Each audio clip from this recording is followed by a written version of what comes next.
이 시간 기갈의 세대라는 제목으로 하나님 말씀을 전하겠습니다. 우리가 홍수가 나면 물이 넘치고 범람해서 많은 사람이 다치거나 재산들을 많이 잃게 되죠. 그런데 홍수가 나면 가장 필요한 것이 무엇인지 아십니까? 홍수가 나면 그것은 먹을 수 있는 식수가 가장 부족하다고 합니다. 홍수가 나면 대부분 사람들이 많이 죽는데 자연재해로 죽는 것보다, 물 때문에 죽는 것보다 이 식수가 오염이 돼서 전염병 때문에 죽는 경우가 대부분이라고 합니다. 좀 아이러니하지 않을까요? 홍수는 분명히 물이 너무 많아서 범람해서 생기는 것인데, 근데 분명히 물이 많은데 정말 사람을 살릴 수 있는 식수가 없다는 거죠. 주위의 천지에는 다 물인데 정말 사람이 먹을 수 있는 생수가 적다는 것입니다. 마찬가지로 오늘 본문 말씀을 살펴보면 아모스 말씀의 본문의 내용도 오늘 이 비유와 비슷한 맥락을 가지고 있습니다.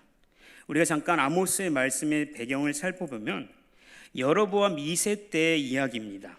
그러니까 솔로몬 왕 다음으로 북이스라엘과 남유다가 나눠지는데 북이스라엘을 배경으로 하고 있다는 것이죠.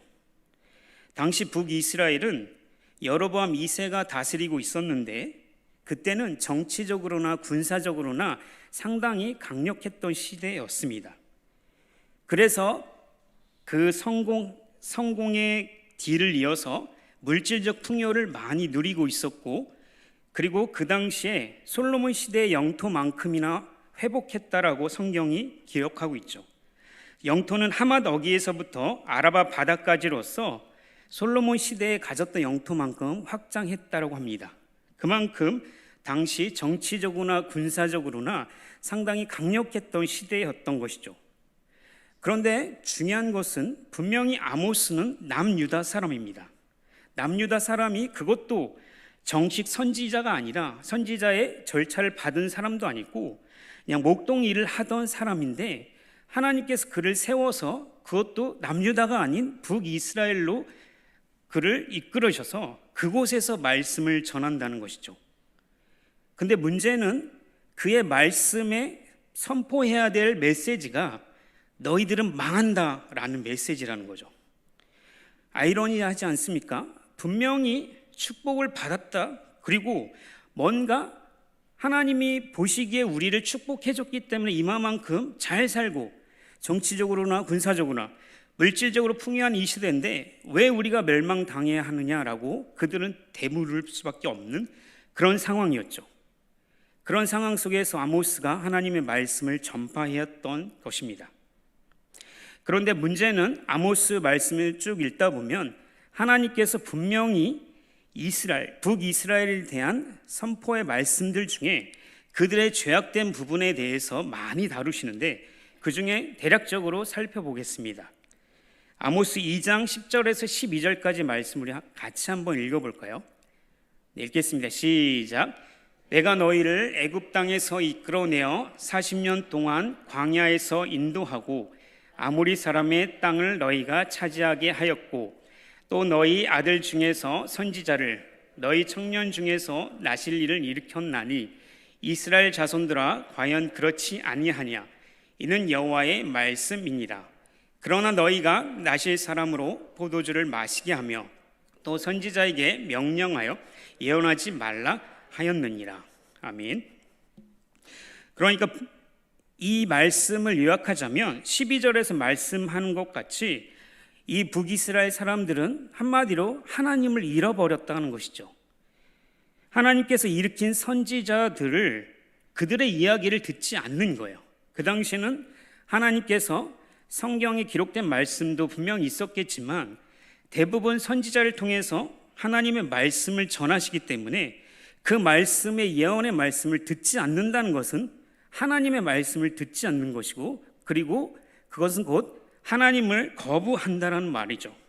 더 나아가서 예언자들에게 예언하지 말라고 그러고 나실인에게 포도주를 마시게 하는 이런 악한 행동들을 서슴없이 하던 게 북이스라엘의 상황이었던 것이죠. 아모스 5장 11절도 한번 같이 읽어보겠습니다. 상반절만 읽겠습니다. 시작. 너희가 힘없는 자를 밟고 그에게서 미래 부당한 세를 거두었은즉. 하나님의 말씀뿐만 아니라 그들의 삶 속에서도 하나님 앞에서 정직하지 못한 모습이 가득했습니다. 우리 12절도 한번 읽어볼까요? 읽겠습니다. 너희는 의인을 확대하며 뇌물을 받고 성문에서 가난한 자를 억울하게 하는 자로다. 아모스 8장 5절도 한번 읽어볼까요? 6절까지 같이 읽겠습니다. 시작. 너희가 이르기를 월삭이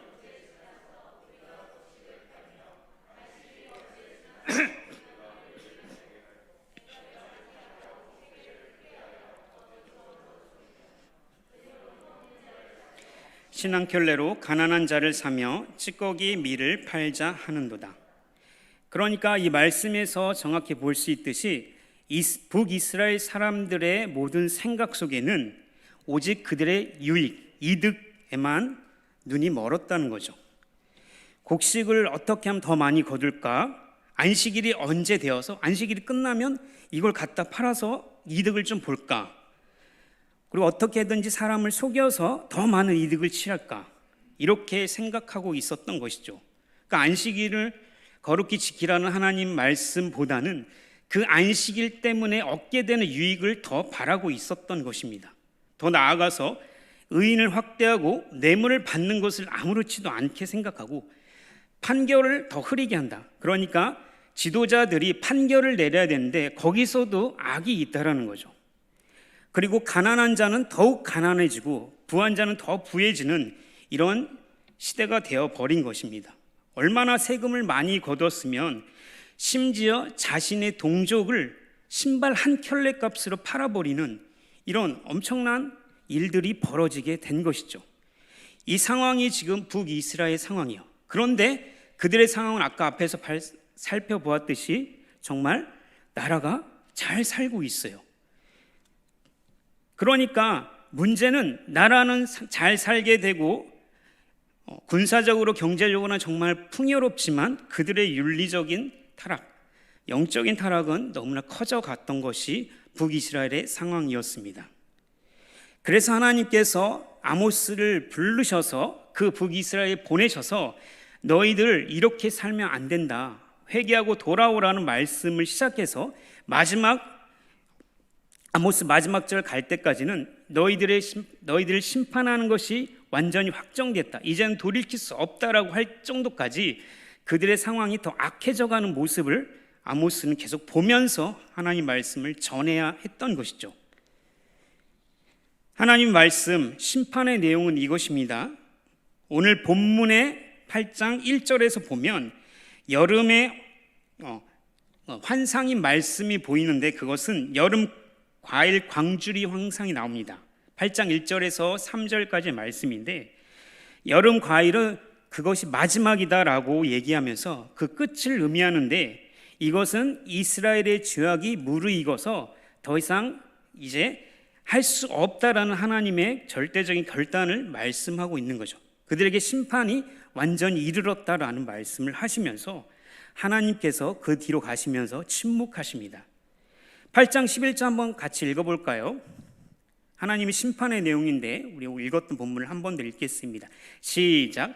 주 여호와의 말씀이니라.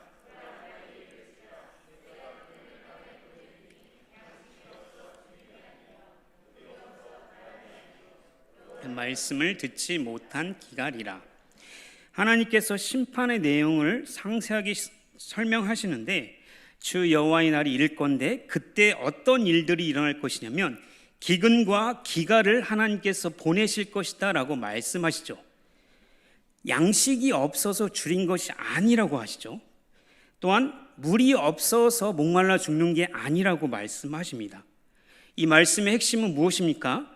여호와의 말씀을 듣지 못하는 배고픔이고 여호와의 말씀을 마시지 못하는 목마름이라고 말씀하고 있습니다. 아무도 하나님의 말씀을 들을 수 없다, 그래서 너희들은 멸망당한다라고 말씀하시는 거죠.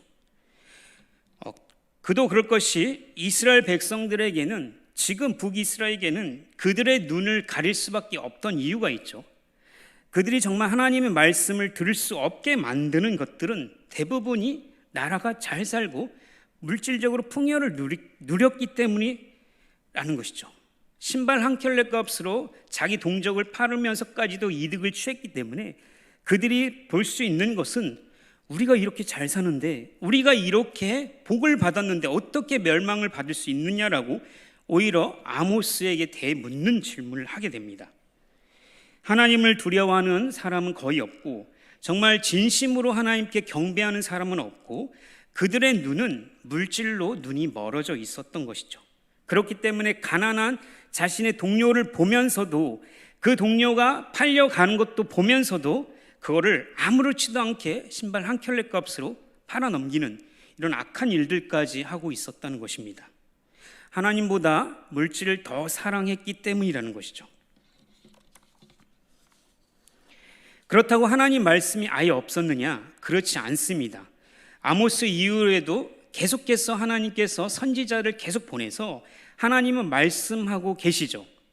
다른 여러 선지자를 통해서 계속 말씀함에도 불구하고 그들은 돌이키지 않습니다.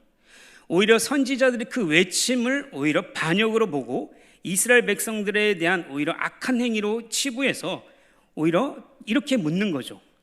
이 태평성대한 이 시대에 하나님께서 우리를 이렇게 축복하셨는데, 앞을 봐도 축복이고 뒤를 봐도 축복인데 하나님이 우리를 심판한다고 너희들이 지금 반역을 일삼는 거지, 이 틈을 타서 정치적으로 우리를 해코지 하려고 하는 거구나. 그렇게 해서 선지자들을 핍박했던 것이죠. 그들은 하나님의 심판의 말씀을 듣지 못하는 어두움에 있었습니다. 그것이 하나님께서 보내신 기근과 기락이라는 것이죠. 풍요로움 속에 그들의 눈과 마음이 닫혀서 하나님을 보지 못하는 시대였던 것입니다. 역사적으로 좀 살펴볼까요? 예수님께서 승천하시고 12 제자들과 바울을 통해서 교회가 이제 본격적으로 세워지죠. 그리고 교회가 로마를 통해서 엄청나게 성장하게 됩니다. 그리고 우리 너무나 잘 알다시피 중세 시대를 거치게 되죠. 그 중세 시대를 암흑 시대라고 부릅니다. 그 암흑 시대가 왜 암흑 시대냐면, 그 기간이 1000년 기간 정도를 대략적으로 되는데, 그 시대는 로마가 전 시대를 점령하고 있었던 시대인데, 교회가 그만큼 성장했던 정말 풍요로운 시대였습니다. 근데 문제는 한 나라의 국왕도 교회의 교황 앞에서 무릎을 꿇어야 되는 이런 정치적인 능력까지도 갖춘 게 교회의 모습이었죠. 그런데 문제는 그때가 왜 암흑기였냐면, 하나님의 말씀이 희귀해서 사람들에게 잘 보이지 않았다는 거죠. 그 당시에 성경은 정말 귀해서 이렇게 된 성경을 하나 들고 다니려면 몇십억이나 하는 돈을 들여야지 성경을 소유할 수 있었고, 또 성경 자체가 라틴어나 일반 사람들이 알지 못하는 언어로 쓰여져 있기 때문에 사제들이나 교육을 받은 사람 외에는 성경을 읽을 수 있는 사람이 거의 없었습니다. 그렇기 때문에 자연스럽게 백성들은 성경을 읽을 수 없었죠. 그래서 로마 카톨릭이 사제들을 통해서 자신들이 성경 말씀을 해석하고 자신들이 원하는 대로 성경 말씀을 해석했다 보니까 그 시대가 하나님의 말씀의 진정한 의미가 드러나지 않았던 시대였습니다. 그래서 우리가 잘 알다시피 로마 카톨릭이 한참 부패했을 때 면죄부나 연옥 같은, 정말 지금 우리가 성경을 읽기만 하면 누구든지 그것이 없다라는 거 분명히 알 텐데, 그것을 자연스럽게 백성들에게 하면서 착취를 했던 시대가 그 시대가 암흑기였다라고 하는 것이죠. 다른 말로 하나님의 말씀이 희귀하여 보이지 않았던 시대였습니다. 주 여호와의 말씀이니라. 보라, 날이 이를지라. 내가 기근을 땅에 보내려니 양식이 없어 주림이 아니요 물이 없어 가람이 아니요 여호와의 말씀을 듣지 못하는 기갈이라. 시대가 흐르고 역사가 흘러도 결코 변하지 않는 것은 하나님의 말씀은 동일하게 적용이 되고 있는 것이죠. 그 뒤로 종교개혁이 일어납니다. 루터로부터 시작해서 종교개혁이 계속해서 일어납니다. 그 종교개혁의 모티브가 뭐였습니까? 성경으로 돌아가자, 말씀으로 돌아가자라는 것이죠. 그래서 루터가 작업을 했던 것 중에 하나가 성경 원어를 보면서 자국어로 성경을 번역한 일들을 많이 했습니다. 그 당시 자국어로 번역하다 걸리면 최소한 화형에 처할 수밖에 없는 상황이죠. 근데 하나님의 도움의 손길로 그 당시에 인쇄술이 발달되고 자국어로 성경이 쉴 새 없이 뽑아져 나오게 되고, 그리고 각 지역에서 종교개혁이 일어나면서 각 지역, 각 국가 언어로 자기들 언어로 성경을 번역하기 시작하면서 사람들이 진짜 살아계신 하나님의 말씀을 읽기 시작하니까 정말 개혁이 일어날 수밖에 없는 시대가 된 것이죠. 그래서 우리가 그 후예들로 이렇게 여기에 모여서 예배를 드리고 있지 않습니까? 무슨 말씀입니까? 하나님의 말씀을 듣지 못한 기갈의 세대에서 하나님께서 사랑하는 종들을 통해서 그들의 눈과 귀를 열게 하셔서 하나님 말씀을 듣게 하셨더니 그들이 깨어나서 하나님을 찬양했다는 것이죠. 그것이 지금 우리까지 이어진 정말 은혜 중에 은혜인 것입니다. 아모스 8장 12절 한번 같이 읽어보겠습니다. 아모스 8장 12절 읽겠습니다. 시작. 사람들이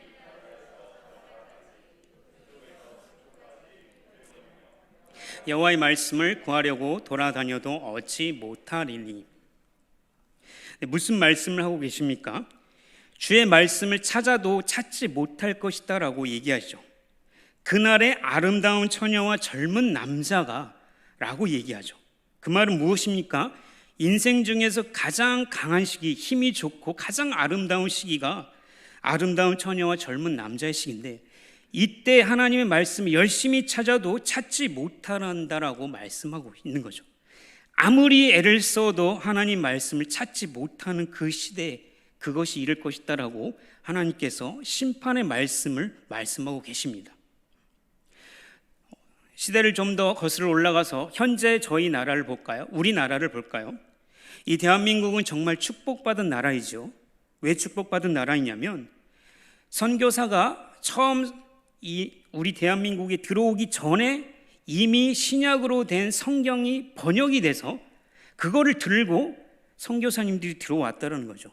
선교사님들이 들어오시면서 너무나 신기했다고 합니다. 원래 선교사님들이 처음 선교 지역에 들어가면 언어부터 정복하는데 이미 성경이 번역됐다는 것에 매우 놀랐던 것이죠. 그만큼 우리 민족은 어떤 민족입니까? 말씀에 대한 사모함이 갈급한 나라예요. 그래서 정말 좋은 말씀에 대해서는 그 어떤 나라보다 갈급했던 나라입니다. 그랬던 민족이 지금 어떻습니까? 젊은 청년들을 주위에 한번 둘러보실까요? 이 시간에 이곳에 와서 물론 교회에 온다는 것이 다는 아니지만 하나님의 말씀을 듣는 것에 주의를 기울이고 있는 청년들이 몇이나 되나요? 어떤 청년들은 이 교회 목사님의 말씀이 좋다면 그곳에 가고, 또 이 교회 목사님 말씀이 좋다면 그곳에 가고, 이렇게 정말 빙빙 도는 이런 시대가 아닙니까? 더 나아가서 우리가 하나님 말씀을 얼마나 많이 볼 수 있습니까? 손만 조금 열면 핸드폰으로도 성경 말씀이 수없이 볼 수 있어요. 책은 얼마나 많은지요. 좋은 주석들은 정말 많습니다. 또한 TV를 틀어도 설교 말씀을 내내 들을 수 있어요. 얼마나 좋은 시대가 되었습니까? 그런데 설교 말씀은 너무나 많은데 정작 청년들을 살릴 수 있는 살아계신 하나님 말씀이 없다는 거예요. 그 시대가 어떤 시대입니까? 기갈의 세대라고 말씀하고 있는 것이죠. 버튼 하나만 누르면 하나님 말씀을 줄줄줄 나오게 할 수 있습니다. 언제 어디서든지 하나님 말씀을 들을 수 있는데, 그런데 정말 생명을 살리는 하나님의 말씀이 너무나 희귀한 세대 속에 살고 있는 것이죠. 오히려 중세 시대는 오히려 핑계라도 있습니다. 저 사람들이 못하게 하니까. 그런데 지금은 많은 양의 성경이 보급됐음에도 불구하고 한 생명을 살리는 진짜 하나님 말씀이 너무너무 희귀하다는 거죠. 홍수의 시대와 마찬가지예요. 말씀이 너무나 넘쳐나는데 진짜 우리를 살릴 수 있는 생명의 말씀이 너무너무 희귀해서 사람들이 죽어가는 모습들을 종종 보지 않습니까? 이상하지 않습니까? 하나님의 말씀 기갈의 세대인 것이죠. 뿐만 아닙니다. 이 대한민국이 얼마나 축복을 많이 받았습니까? 세상 역사에도 정말 걷잡을 수 없는 정말 엄청난 경제 성장을 이뤘습니다. 한강의 기적이라고 하죠. 이 대한민국은 정말 몰살던 나라 중에 하나였어요. 그런데 부의 수치로 따지면 지금 우리가 자유롭게 한 끼의 식사를 먹을 수 있고, 그리고 디저트로 커피를 선택해서 먹을 수 있는 정도의 부를 누리는 게 세상에서 얼마 안 된다는 거예요. 그 말은 우리가 많은 부를 누리고 있다는 사실이죠. 그런데 주위를 둘러보면 어떤 말만 있습니까? 이 나라는 헬조선이네, 못 살겠다, 이 나라 정말 이게 문제다, 이런 말들이 너무나 많지 않습니까? 빈부 차이는 너무나 계속 심해지고 있습니다. 잘 사는 사람은요, 지금 이대로 영원히 이렇게 외치고요, 못 사는 사람은 어떻게든 예전에는 이 세대를 개혁해 보려고 했던 사람들이 있지만 지금은 아예 포기한 세대가 더 심해져 가고 있죠. 빈부 차이뿐만 아니라 가난한 사람은 더 가난해지고 가진 자들은 더 가진 자들의 삶을 누리고 있습니다. 오죽했으면 돈만 많으면 한국이 진짜 좋은 나라다 할 정도이겠습니까? 정신적인 스트레스의 주된 원인이 뭔지 아십니까? 비교의식입니다. 요번에 큰 사건이 한 번 있었죠. 대통령께서 나오셔서 정말 죄송합니다라고 할 정도로 성실히 살고 정직하게 사는 사람들한테 정말 이 스트레스를 준 거에 대해서 죄송합니다라고 할 정도로 지금 큰 사건이 터져 있는 것이죠. 그 사건을 바라보시면서 어떤 생각이 드십니까? 내가 저기를 샀어야 되는데, 이런 생각 하시나요? 그러면 회개하십시오. 우리는 로또 사야지 이게 아닙니다. 절대로. 네, 죄송합니다. 제가 비교의식에 사로잡히면 그것이 정신적 스트레스의 주범이 되는 거예요. 분명히 우리는 하나님께서 하나님의 형상으로 창조했는데 누군가가 이만큼 가지고 있고 누군가는 이만큼의 기준을 나한테 들이대기 시작하면 세상 그 어떤 사람도 견뎌낼 사람은 아무도 없어요. 그런데 그런 비교의식이 계속해서 많아지기 때문에 물질이 없어서가 아니라 그런 정신적인 질병 때문에 사람들이 고통받고 있다는 거죠. 본질은 어디 간데둔 데 없고 오직 그런 스트레스에 쌓여 있는 것이 우리 세대인 것이죠. 그러면서 우리는 어떻게 외치나요? 우리 그리스도인들이 어떻게 외치나요?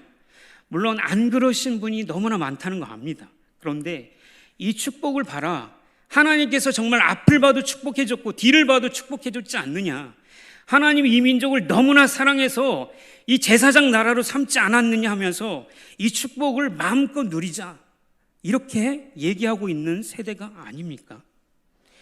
제가 못 가진 자로서 항변하는 게 아니라 이 시대가 그렇다는 것을 객관적으로 보자는 것이죠. 그렇다면 만약 여로보암 시대, 종교개혁 시대, 그 시대적인 관점을 봤을 때 만약 이 물질적인 축복이 하나님의 영광을 가린다면, 하나님께서 주시는 구원의 감격과 그 은혜의 감사함을 빼앗는다면, 우리 가지지 못했기 때문에 비교의식에서 하나님 앞에 항변하고 있다면 우리도 또한 동일하게 하나님 앞에 이런 것들을 말할 수 있는 것이죠. 무엇입니까? 하나님 말씀이 희귀하여서 보이지 않았던 그 앞에 두 시대와 이 시대가 너무나 동일하다는 거죠. 그렇다면 우리가 이렇게 새 시대를 봤는데 그러면 우리가 어떻게 해야 됩니까? 그거에 대한 답을 이제 말씀부터 찾아보겠습니다. 분명히 하나님의 말씀을 듣지 않은 것이 문제였죠. 그런데 아모스 말씀을 계속해서 살펴보다면, 앞에서 잠깐 살펴봤지만 그들의 눈과 마음을 가렸던 것이 대부분 물질적인 축복이었어요. 하나님의 말씀을 가로막았던 것은 그들 안에 있던 욕망을 통해서 드러난 하나님보다 물질을 더 사랑했던 것이 가득했던 것, 그것이 하나님의 말씀을 가로막았던 것입니다. 베델과 브엘세바를 찾지 말고 오직 하나님과 그분의 뜻을 추구하라고 누누이 말씀하십니다. 그들의 길을 가리고 있는 거 버리고 우상에게 절하지 말고 하나님만 섬겨라, 하나님만 예배하라고 끝까지 하나님께서 선지자를 통해서 말씀해 주셨음에도 불구하고 그들은 아니 이 시대는 복을 받았는데 말도 안 되지라고 오히려 자신들의 삶을 주장했던 것이 그 시대였던 것입니다. 사랑하는 성도 여러분, 우리에게 분명히 하나님의 말씀은 여전히 지금 이 시대에도 우리에게 임하십니다. 그런데 그 말씀이 우리 가운데 심겨지는데 그 말씀을 듣지 못하는 것이 무엇인지 곰곰이 생각해 봐야 하는 것이죠. 단순히 내가 뭔가를 잘못했다 차원을 떠나서 내가 정말 하나님보다 더 사랑하는 것이 무엇이 있는지 그거를 살펴보는 그것이 가장 중요한 것입니다.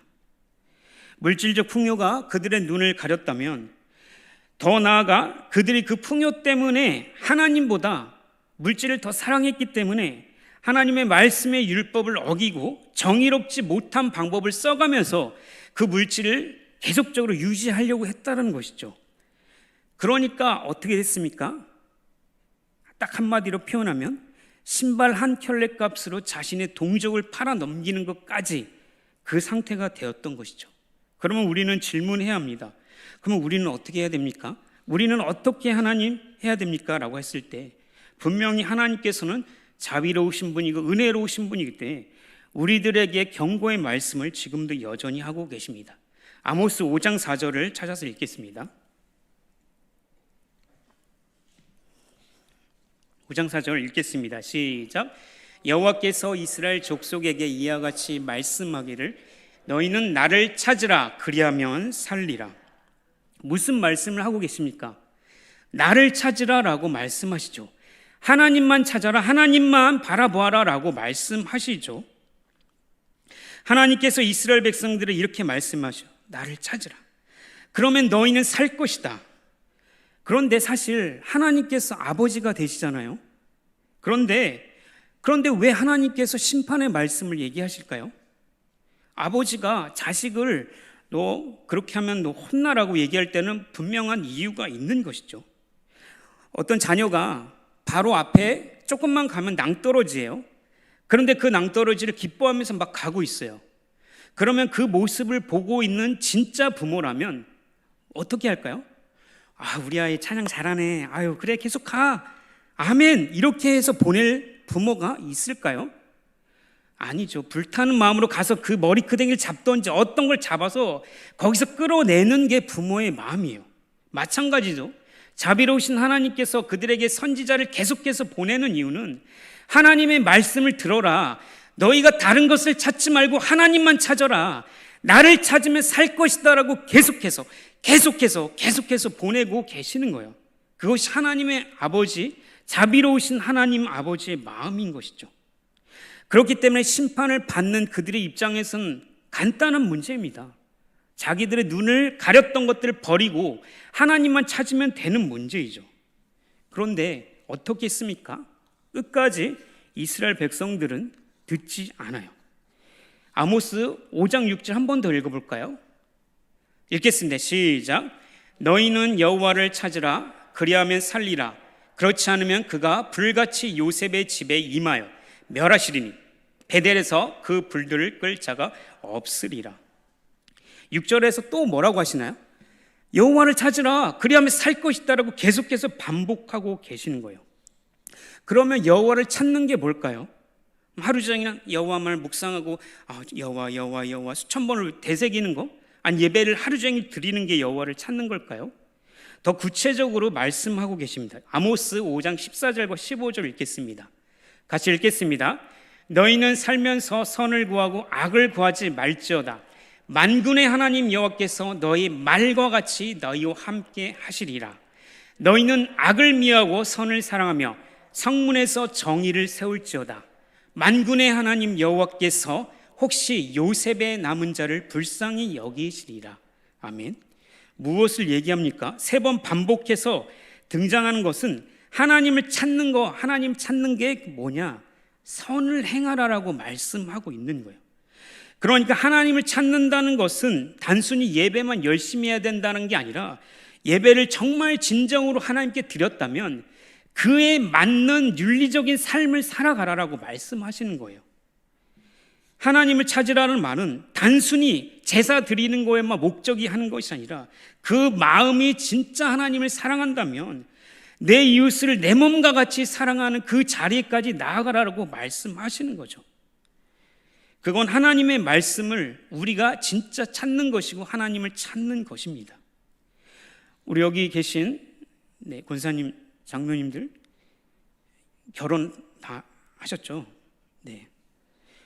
결혼하기 전에 연애 혹시 결혼하셨던 분들 있으신가요? 연애할 때 어떻습니까? 벌써 고개를 끄덕끄덕 거리시는 분이 있는데 맞아요. 제가 그 말을 하려고 하는 겁니다. 상대의 마음을 얻기 위해서 어떻게 해요? 꽃게 알레르기가 있어요. 꽃게 알레르기가 있음에도 불구하고 상대가 꽃게를 좀 어떻게 합니까? 그걸 먹어요. 그리고 집에 가서 알레르기 약을 먹죠. 왜 그런 행동을 합니까? 상대가 좋아하는 것을 해주고 싶은 거예요.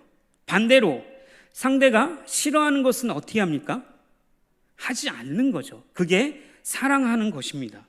그런데 지금 결혼해서 지나보니까 이것보다 더 큰 사랑이 있다는 걸 아시죠?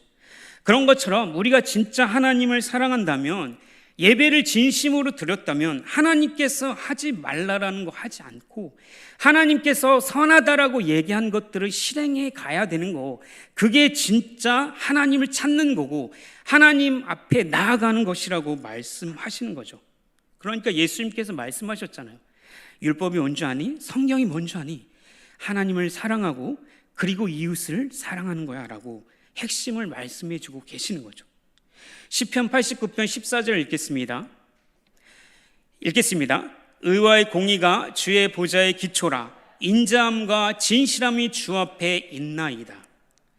이 말씀을 가지고 아모스를 주석했던 윌리엄슨과 모세 웨인필트라는 주석가가 동일하게 이런 말을 합니다. 고대 근동 사회의 구약 성경에서 공의와 정의는 일반적으로 법정과 관련한 개념들이다. 부정적이든 긍정적이든 한 사회를 통해 광범위하게 드러난 사회 정의를 뜻하며 나아가 그 속에서 시행되는 공평함과 자유의 개념도 내포한다.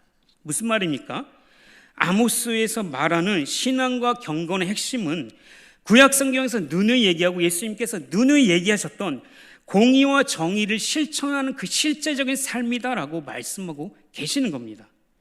하나님을 정말 사랑하고 그분께 영광 돌려드리고 싶다면, 예배를 정말 잘 드렸다면 이곳에 나가서 시작되는 진짜 제2 예배의 시간이 우리에게 중요하다라고 말씀하는 거죠.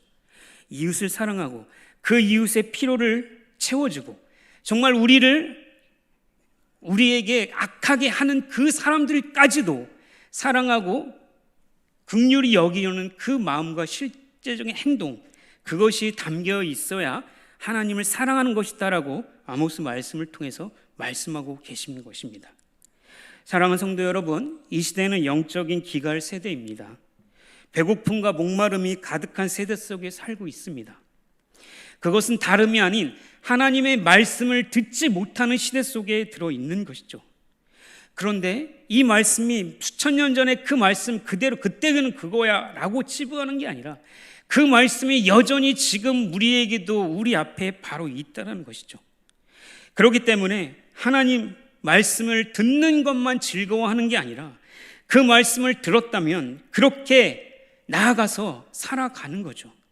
물질적인 풍요 때문에 우리의 눈과 귀를 가리게 한다면 그것을 과감하게 버리고, 하나님, 내가 손해보더라도 내가 정말 정직하게 살겠습니다, 예수님의 이름으로 나아가서 살겠습니다라고 고백하면서 나아가는 것, 그것이 진짜 우리의 삶의 형태인 것이죠.